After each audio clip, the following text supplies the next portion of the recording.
Platz. Hunter Platz. Sit. Hunter sit.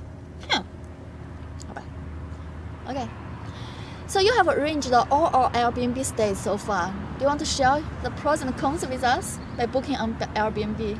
Sure. I think first a pro is that there's more choice, more locations to choose from, and more types of apartments and houses to choose from.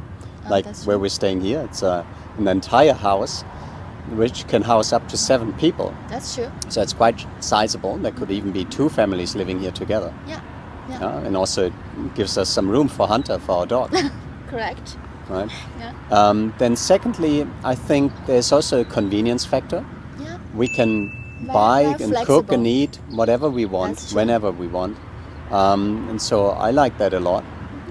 And I think a third factor is some kind of local immersion into the local life, because we're living in the house of someone who used to live here or who is living here, who's renting it out to us. We for sure have more exposure to the local life than to stay in a hotel. Correct. That's true. Yeah. And I think the last one is typically it's also somewhat cheaper.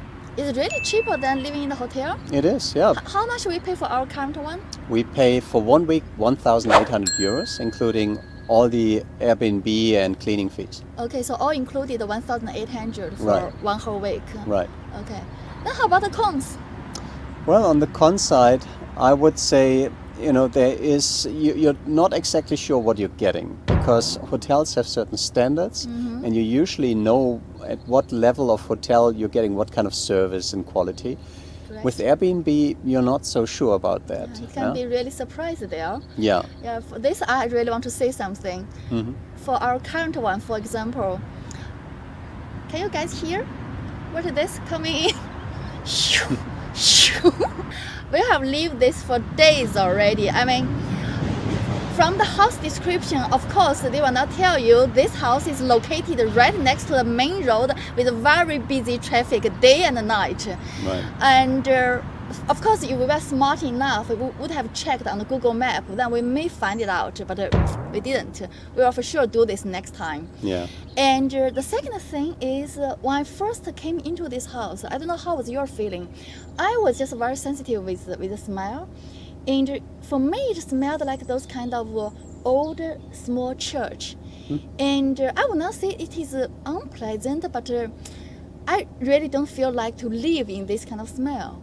So, but unfortunately, of course, smell is a very personal thing. I mean, even if I want to confirm with the landlord, I may not get the true answer, because somebody cares more, somebody cares less. So yeah, I just think the disadvantage of booking on Airbnb, these two would be really concerned. The noise and the smell. I mean, Right. yeah. So I think that's what we have to pay attention. Right. Absolutely. Anything else? Well, I think another risk is, or an issue is potentially fraud risk.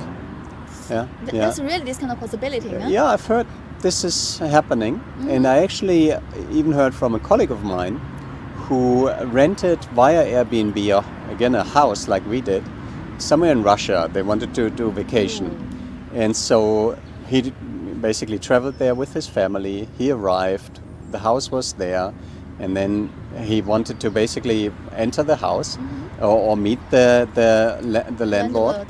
And then he realized this house is not for rent on Airbnb. So What? yeah, So this house does exist? The house but it was not exists. for renting? Exactly. So someone took the pictures, put them online, said this is for rent. But how can they take pictures of the inside of the house? Well, apparently the house was sold not too long ago, so it was on the internet for Oh sale. my God. Someone took the pictures, put them online, said I it's see. for rent, and that's it. And then that colleague was paying apparently upfront via money transfer or something, and so the money was gone. Yeah, that's Yeah. a disaster of a vacation. Terrible, yeah. Yeah. Is there anything that we can do to prevent this from happening? Yeah, good question. So I heard about this story before I rented this place. Sure. So I was concerned, right? Of course. And what I did is I used the search selections to only search for what is called a super host. Super hosts are hosts selected by Airbnb according to certain criteria. I think they need to be in existence for quite a while. They need to have certain positive reviews, etc. I don't know exactly the criteria, but it basically tells you this should be a reputable, trustworthy, basically kind of owner. landlord. Yeah. I see. Okay. Well, this can be one of the tips. Yeah, exactly. Okay. I think the payment method is also important. Yeah. Yeah, I don't think I would not really not suggest to pay by bank transfer without any kind of guarantee in advance. That No, never. sounds really Should never do risky. that. Yeah, but your Exactly. colleague did that, right? Yeah, I don't know why he did it. Maybe it was, I think it was also because COVID, it was hard to get apartments and all this thing. And then maybe his last choice, and he said, okay, let's do it. Yeah, someone who did not want to live in a hotel, but he thinks maybe it's kind of safer Yeah. to stay in an individual house. Exactly. And my God, that's really disaster. Right. Okay, so thank you so very much for sharing this with us. Sure, you're welcome. And I'm looking forward to our next stay in the hotel. Then we can compare. Yes. Exactly. Bye. Bye bye. 再见.